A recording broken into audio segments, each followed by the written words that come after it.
Praise God. ఈరోజు దానియేలు గ్రంథం గురించి కొన్ని వివరాలు తెలుసుకుందాం.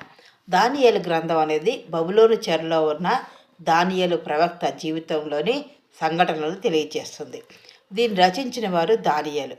బబులోను చెరలో ఉన్న ప్రవక్త అయిన క్రీస్తు పూర్వం 6వ శతాబ్దం కాలం నాటి చరిత్ర ఇది.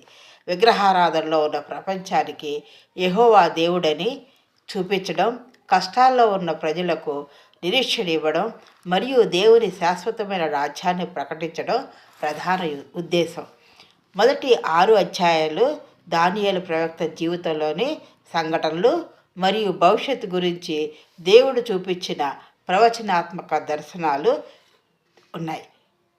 చివరి 6 అధ్యాయాలు వివరించేవి ఏంటంటే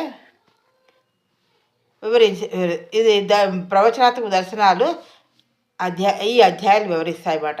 ఈ దేవుని సార్వభౌమాధికారాన్ని, నీతిమంతుల విశ్వాసాన్ని, రాబోయే దేవుని రాజ్యం గురించి నిరీక్షణను తెలియచేస్తుంది చివరి 6 అధ్యాయాలు.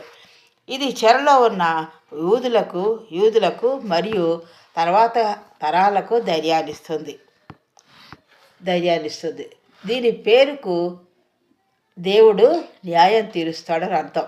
అంటే దానియేలు అనే పేరుకు దేవుడు న్యాయం తీరుస్తాడు అని అర్థం మాట.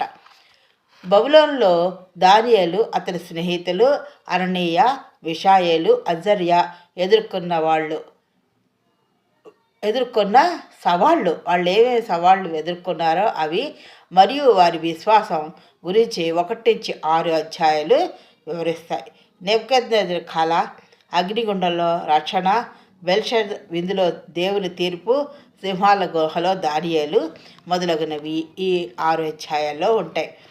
4 లోకరాజ్యాలు మరియు దేవుని శాశ్వత రాజ్యం గురించిన దర్శనాలు, మనుష్య కుమారుడు మెస్సీయ రాకడ గురించి ప్రవచనాలు, భవిష్యత్తులో జరిగే సంఘటనలు, దేవుని తీర్పు, దేవుని అంతిమ తీర్పు మరియు నీతిమంతులకు విమోచన 7-12 ప్రవచనాత్మక అధ్యాయాలలో వివరించబడుతుంది. దేవుని పట్ల విధేయత, విశ్వాసం కలిగి ఉండడం, నిరీక్షణ కలిగి ఉండాలని ఈ దానియేలు గ్రంథం ద్వారా మనం తెలుసుకుంటాం.